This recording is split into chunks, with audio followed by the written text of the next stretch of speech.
Hey guys, Radhe Radhe. कैसे हैं आप सभी? आई होप आप सब ठीक होंगे। तो मैं नीलम स्वागत करती हूँ आप सभी का आज के अपने एक नए ब्लॉग पे। तो आज के ब्लॉग की स्टार्टिंग हो रही है सुबह के 9:30 बजे से। और हम लोग बनाते हैं सुबह खाना, क्योंकि हमारे यहाँ पे बनता है सिर्फ 2 टाइम खाना। सुबह बनती है चाय, उसके बाद 8-9 बजे से खाना बनाना स्टार्ट हो जाता है। तो मेरा खाना सुबह का बन चुका है और मैं निकल के देख रही हूँ बाहर। निकल के क्या मतलब, बाहर तो मेरा नल है ही, तो मैंने उस समय कैप्चर किया नहीं था क्योंकि मैं खाना बना रही थी।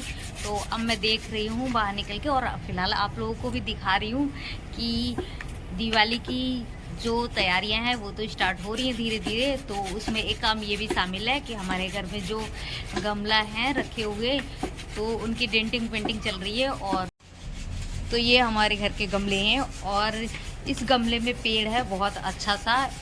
कौन सा वाला पेड़ है ये? इसको बोलते हैं शायद नीलकंठ का पेड़। बोलते हैं ये पेड़ अच्छा होता है घर पे, मतलब शुभ होता है। तो हमारे घर में हम लेके आए हैं ये नीलकंठ का पेड़। और ये गमला हो गया काफ़ी पुराना है, इसलिए इसकी डेंटिंग पेंटिंग चल रही है। तो पतिदेव इसकी कर रहे हैं साफ़ सफाई। और उसके बाद आज है संडे, इसीलिए दूसरा हेल्पर बना हुआ है दक्ष। और जो ये दक्ष ना पेंटिंग कर रहा है इस गमले पे, तो आप यकीन नहीं मानोगे, इस गमले को बनाया है मेरे पति जी ने। तो कहती हूँ ना, काफ़ी हुनर है इनके अंदर, इसलिए मुझे अच्छा लगता है ये वाला गमला। ये नहीं कि पतिदेव ने बनाया है, इसलिए कि ये गमला काफ़ी अच्छा सबको लगता है। और कुछ इस तरह है हमारे घर में ये रखे हुए शो पीस। और ये गमला खाली था, तो इसमें मम्मी ने ना लहसुन बो दिया है। और ये है हरा भरा सा, पता नहीं कौन सा वाला है शो पीस है, पर ये ना ऐसे बिल्कुल गुच्छे बने हुए हैं, जैसे कि गुलाब के फूल जो ऐसे मुड़ के फूल बन जाते हैं, उसी तरह के कुछ बने हुए हैं। तो मेरे को ये अच्छे लगते हैं, इसलिए मैं आप लोगों को दिखा रही हूँ। तो ये फुलवारी लगाई है मम्मी जी ने। ये पता नहीं कहाँ से शो पीस वाले पेड़ उठा के लाई हैं, पर ये जो नीलकंठ का पेड़ है ये पतिदेव लेके आए हैं। और ये अमरूद वगैरह सब इन्होंने ही लगाया है। मैं खाना बनाती हूँ, घर का काम करती हूँ, और बाकी एक्स्ट्रा काम जो ये बाग बगीचे लगाना हुआ, ये हुआ, मतलब ये सब ये दोनों लोग करते हैं। और ये संडे को ये हेल्पर बन जाता है हमारा। हंस रहा है, ये बोलता है मम्मी मेरे बारे में ज़्यादा मत बोला करो, मतलब मेरे दोस्त देखेंगे या फिर मेरी टीचर्स देखेंगे तो मुझे थोड़ा हेजिटेशन होगी, इस वजह से ये कुछ ज़्यादा नहीं बोलने देता है अपने बारे में, पर ठीक ठाक है। और अभी मेरा खाना बन चुका है, तो हम लोग निकालेंगे ड्रम में से गेहूँ।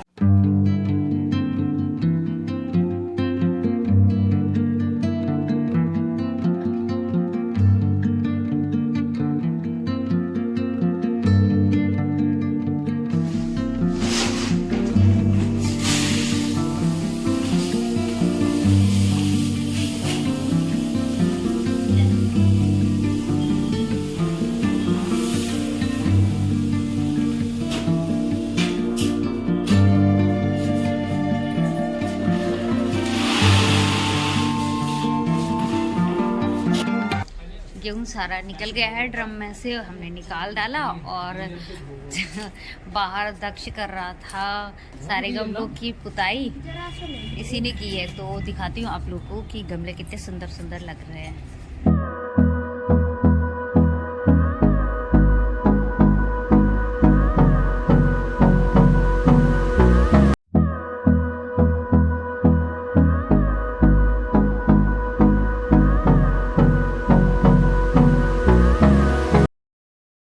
घर पे सारा काम निपटाने के बाद और हम लोग आए हैं खेत पे भ्रमण करने, मतलब देखने कि खेत सूखा या नहीं।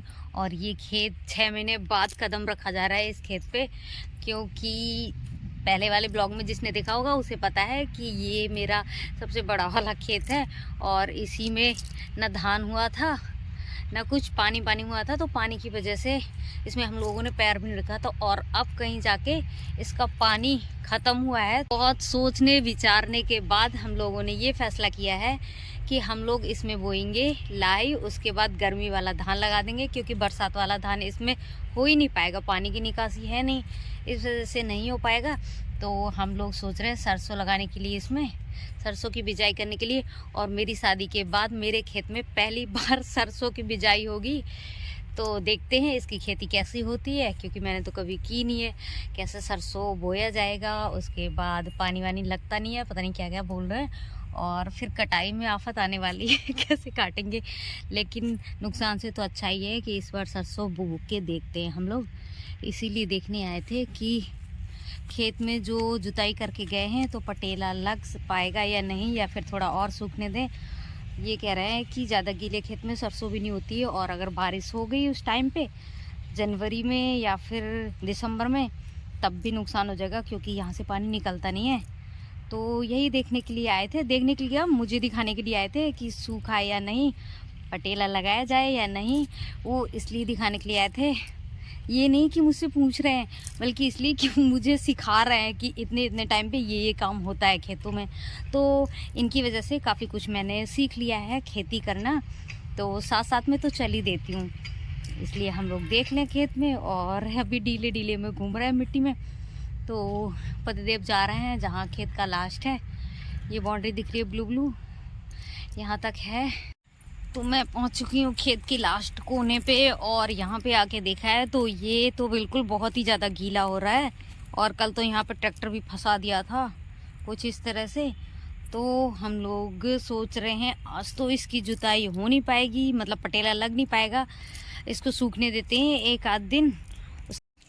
एक फल है जो कल मैंने किसी से मांगा था, वो कल को हम लोगों ने खाया नहीं, क्योंकि शाम हो चुकी थी और कहते हैं ठंडा होता है, जुकाम हो जाती है उससे। तो हम लोग खेत से आए और दक्ष ने कहा कि पापा मम्मी मेरे को वो खाना है जो हमारे बॉक्स के ऊपर रखा हुआ था। तो मैंने जाके देखा, मैंने कहा कि क्या चीज़, तो हम अपनी भाषा में मतलब हम लोग इसको बोलते हैं भेला, तो इसको भेला तो आ नहीं रहा था, तो कह रहा था मम्मी बैदा खाऊंगा, बैदा चील दो, बैदा चील दो। तो आप लोगों को अब पूरा तो बचा नहीं है, क्योंकि ये इन्होंने उसका पोस्टमार्टम कर दिया है, चीर फाड़ कर दी, मतलब उसको अब नमक में हल्दी डाल के तेल डाल के उसमें कला के मस्त से खिलाएंगे। पर अभी फिलहाल ऐसे दिखाती हूँ आप लोगों को कि उसमें से ऐसे निकलते हैं बिल्कुल संतरे के पीस के जैसे, और ये होता है रेड रेड सा, जो कि थाली में भी बहुत अच्छे से, अभी तो इसमें मतलब नमक मिर्च हल्दी कुछ डला नहीं है, पर अभी ये ऐसा है। और उसके बाद जब ये इसको हमारी भाषा में कहते हैं कलाना, इसको जब हम कला देंगे नमक हल्दी मिर्च डाल के वगैरह वगैरह, तब आप लोगों को दिखाएंगे इसका।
तो ये कला के रख दिया है बिल्कुल बहुत अच्छे तरीके से। और ये देखो छोटू आ गया है खाने के लिए, और मुंह छिपा रहा है, मैं ले ही नहीं रही हूँ।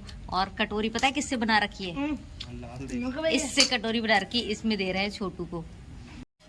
दही है दादा, दही लाल देव तो भी पकड़ लेना।